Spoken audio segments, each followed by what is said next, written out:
Hi everyone, it's Shirley and welcome back to my channel.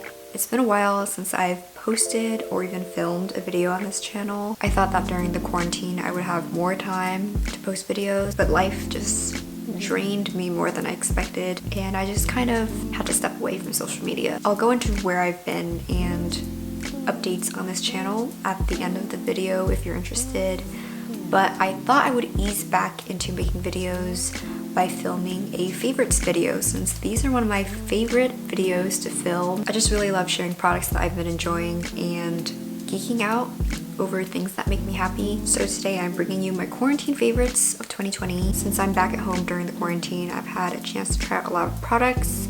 I also got sent some products that I never got to share. I have beauty, tech, fashion, and miscellaneous products to share with you guys, so let's just get right into it. So let's start with makeup products. Since I've been transitioning into cruelty-free products, I've been doing a lot of research on which brands actually follow all the guidelines. Of course, I use up all of my products before I'm buying new things because that is just so wasteful, but I'm just trying to be more conscious on where I'm spending my money from now on, because ultimately you're supporting these companies and their practices. So for eyebrow products, I've been using the Anastasia Beverly Hills Brow Wiz, which is so great, and a good dupe for that is the NYX Micro Brow Pencil. Anastasia Beverly Hills and NYX are both cruelty-free, by the way, but I found something even cheaper and is still cruelty-free. This is the e.l.f. Instant Lift Brow Pencil.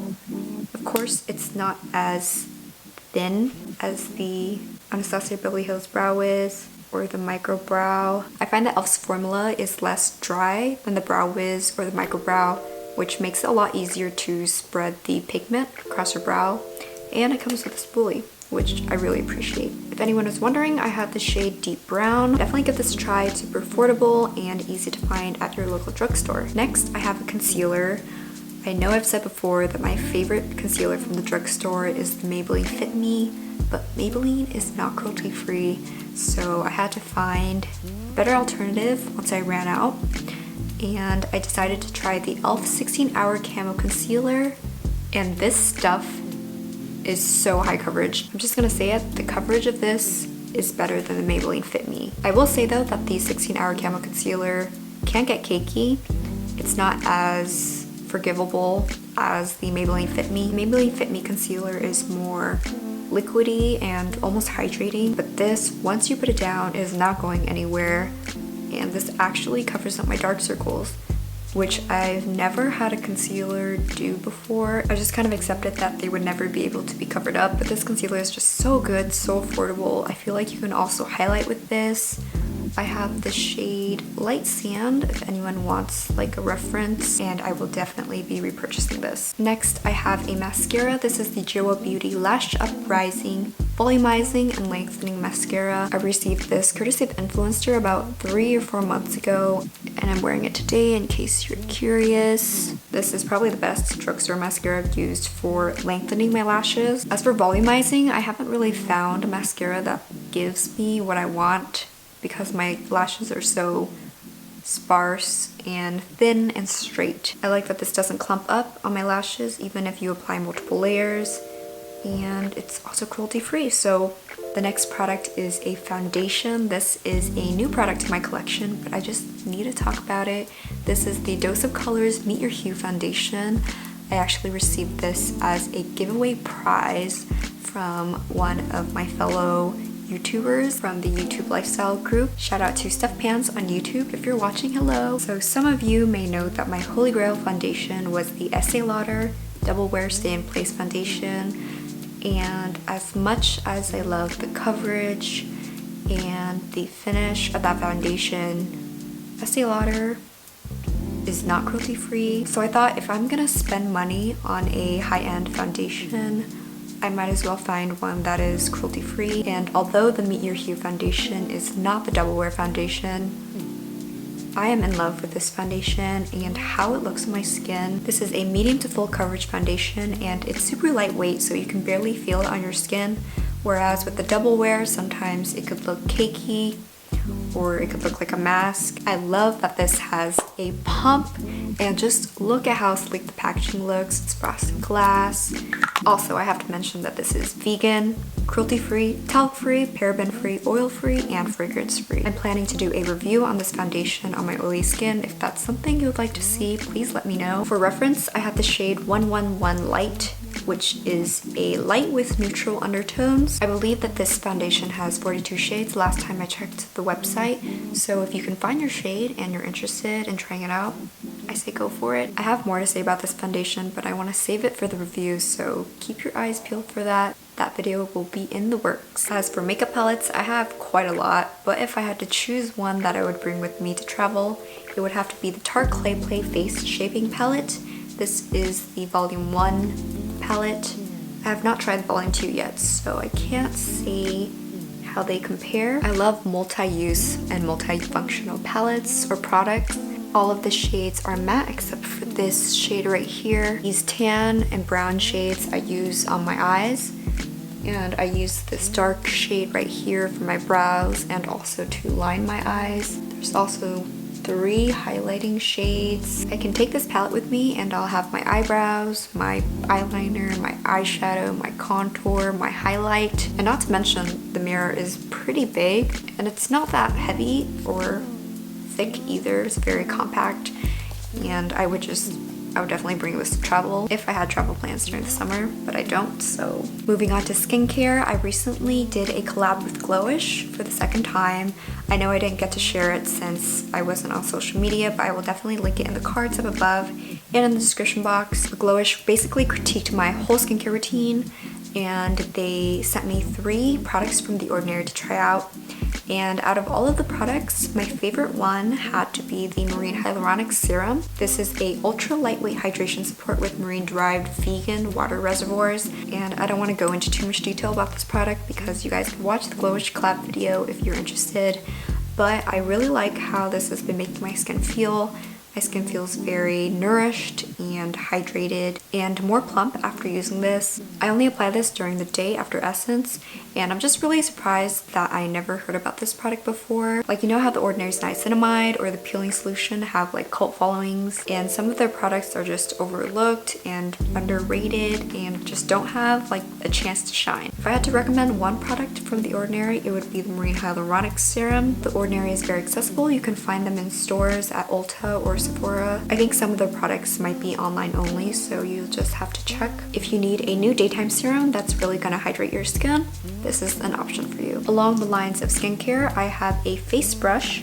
This is the EcoTools Gentle Pore Cleansing Face Brush, and it's a scrubber that's really great for sensitive skin. I decided to get a face brush because I just thought that my hands weren't enough to really scrub my skin and get off all of the dirt and grime, and especially makeup, so I opted for this face brush. It was $4 on Amazon. I will link it below. The bristles aren't super hard, as you can see, but it's enough to exfoliate and get into your skin without damaging or irritating it. I know there's like fancy electronic face brushes, but I don't think I need that yet. I'm very content with just using this. When taking off my makeup, I will put the cleanser directly on the brush and then scrub my makeup off, and my face just feels so much cleaner when using this. I have one hair care product to share with you guys, and it is the Tangle Teaser. I know this is a cult favorite for a lot of people, and I am late to the game, but I thought I would finally try it out. I got the Elite version mostly for the purple color. I'm not sure what the difference is between the original and the Elite. I wanted a brush that I could use while my hair is wet, even though I know brushing your hair wet is not the best. My hair gets very tangled and knotted easily, and it can be very painful and difficult to brush them out. I briefly mentioned the Tangle Teaser in my vlog and dry shampoo review, and I just think it does a good job at distributing my oils and adding a little bit of volume at my roots, so I really like using this with dry shampoos. My hair just feels smoother. I used to just walk out the door without brushing my hair at all, so this has helped me get back into the routine of brushing my hair, and I think it's definitely worth the hype. Next, I'm going to be talking about tech favorites. This is probably the item that I used the most religiously throughout these past months. I can't talk about my quarantine without mentioning my Nintendo Switch Lite. This was a birthday gift from my dear friend Elizabeth. I feel like I mentioned her in all of my favorites videos, She honestly gives the best gifts. But yeah, she read all of my tweets moping about how I couldn't play Animal Crossing and I didn't want to get a Switch just for one game. And she was basically like, here's a Switch, now play Animal Crossing with me. And yes, I did get Animal Crossing as well. Alvin bought me Animal Crossing. I do want to do Animal Crossing videos, but my island is nowhere near finished. My process of terraforming is not the most efficient. It would be a mess. I feel like it would be really stressful for people to watch, even though those kind of videos are supposed to be like inspiring and relaxing. I do trial and error a lot. My island is Persona themed, if that gives you an idea of what I'm trying to go for. I think I made things pretty hard for myself. But yeah, I love Animal Crossing. I am so grateful for Animal Crossing during this quarantine especially. I celebrated my birthday on Animal Crossing. I hung out with a lot of friends over Animal Crossing. Like, even though I don't see Elizabeth that often, I've gone to her island so many times. If you guys also play Animal Crossing, please let me know. I would love to be friends and check out your island and give you stuff because I have a lot of stuff that I need to get rid of. I also wanted to talk about the case. I had the Skull & Co case for the Switch Lite. It comes with a clear case and detachable hand grips in 3 different sizes, which is super cool. I really wanted to look for a case with thumb grips because whenever Alvin and I would play, our hands would cramp up because we play for a long period of time. Because the Switch Lite is so like flat, it's basically designed like a controller and it's just more comfortable to hold the Switch like this. It's more ergonomic. Definitely a great purchase. I decided not to get a skin because I'm really scared of bad quality skins that take off the paint on the Switch, and also because I heard that the D brand skin in particular is a little bit thick,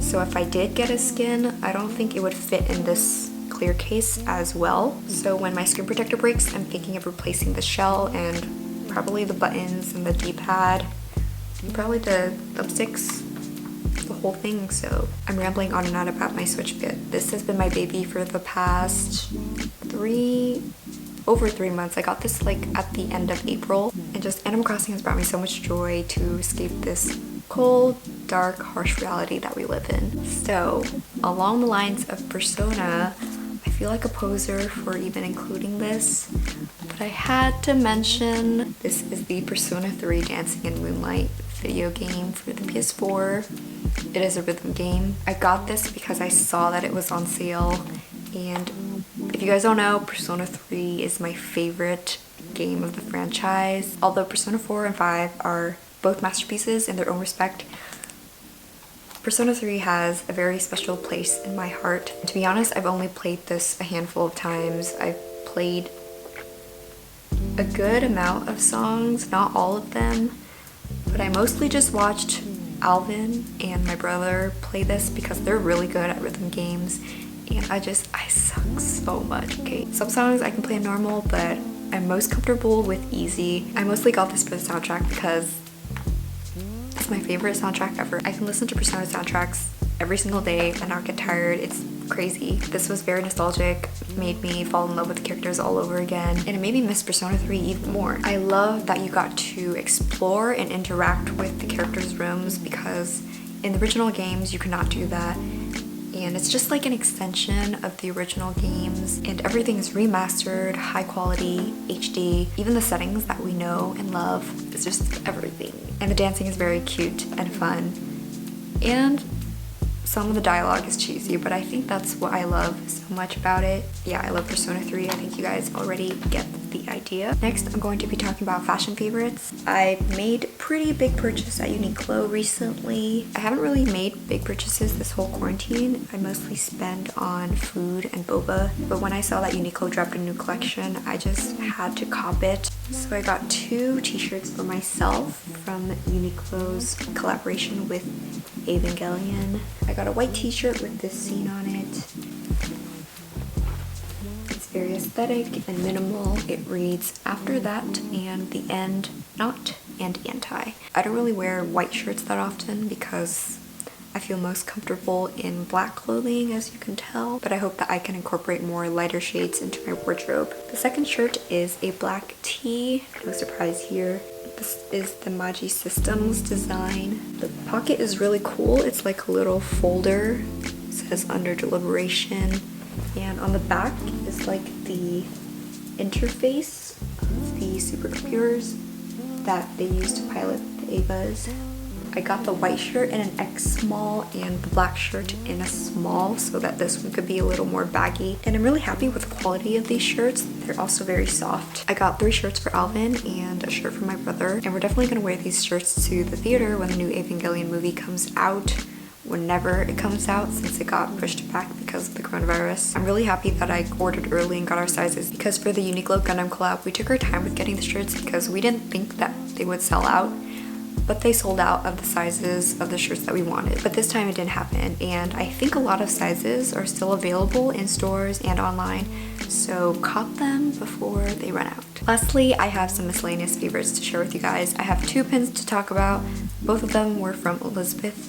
The first pin I have to talk about is a Taurus pin. It's a zodiac pin in the form of a little bird wearing ox horns, and it's very cute. I put all of them on my Supreme bag that Elizabeth also got me. The second pin is of a Shiba Inu wearing a red bandana. Shiba Inus are my favorite dog breed. She also got me a sticker of a Shiba Inu wearing a babe jacket, which is just so perfect. I don't even know how she found it. It's like 2 of my favorite things in one sticker. Babe is one of my favorite streetwear brands, heavily influenced by Zico's fashion. I'll post an image of me wearing my Babe jacket that Alvin got me next to the Shiba Inu wearing the Babe jacket.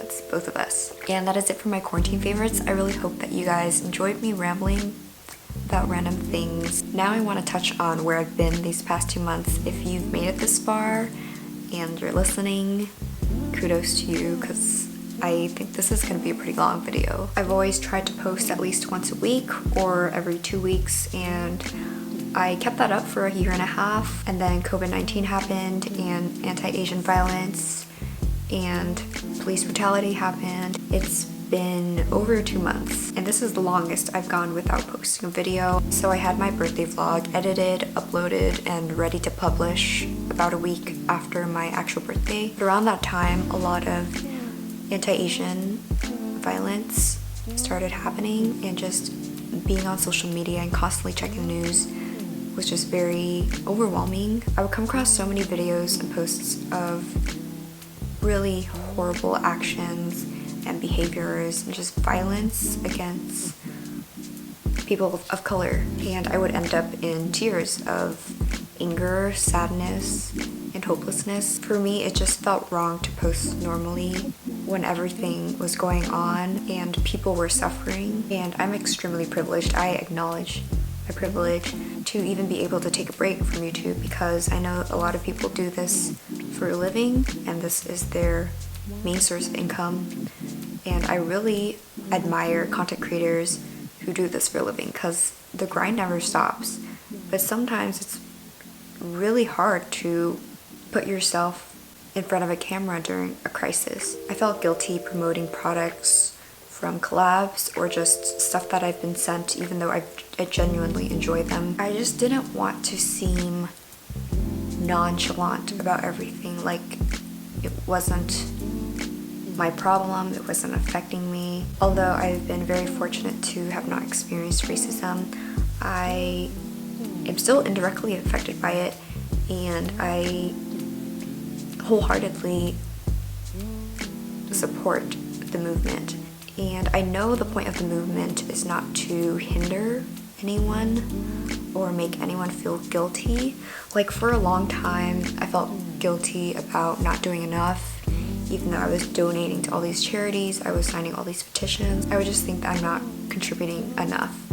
And I would also get upset at people who would not speak up or care at all. It's just frustrating when a movement for a good cause needs people to care and to support, and people just don't want to for selfish reasons, like being too comfortable with your current life, because it is a lot of work to be an effective ally. I just needed to get out of the mindset, because I know a lot of people support from behind the scenes. They don't post on social media. I didn't really post how I was supporting on social media either.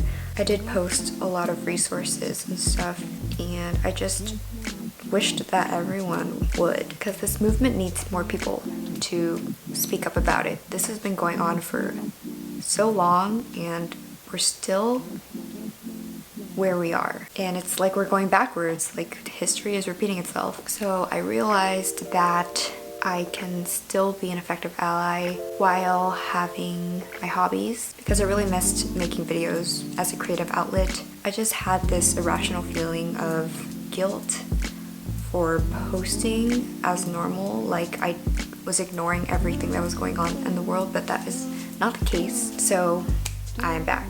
I have made the decision to donate 5% of my YouTube AdSense earnings every paycheck to a charity or organization of your choice. I don't want to say every month because I don't always make the threshold every month. I'm gonna be totally transparent with you guys. Since I haven't been posting for the past 2.5 months, I have not received a paycheck because I haven't met the threshold. I know 5% is very little.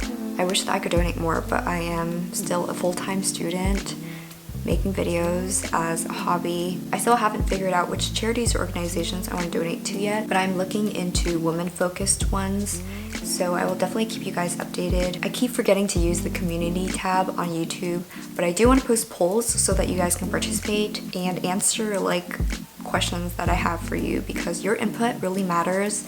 And I also post on Twitter, but Twitter is very hard to get followers. If you guys want to follow me, all of my social links will be here and in this description box below. I know that I make videos for fun and in my free time, but I also wanted to contribute to communities in need. I just wanted to give back and use my platform for something positive and meaningful. I do not have the biggest platform or the biggest following, but I do hope you guys will continue to support.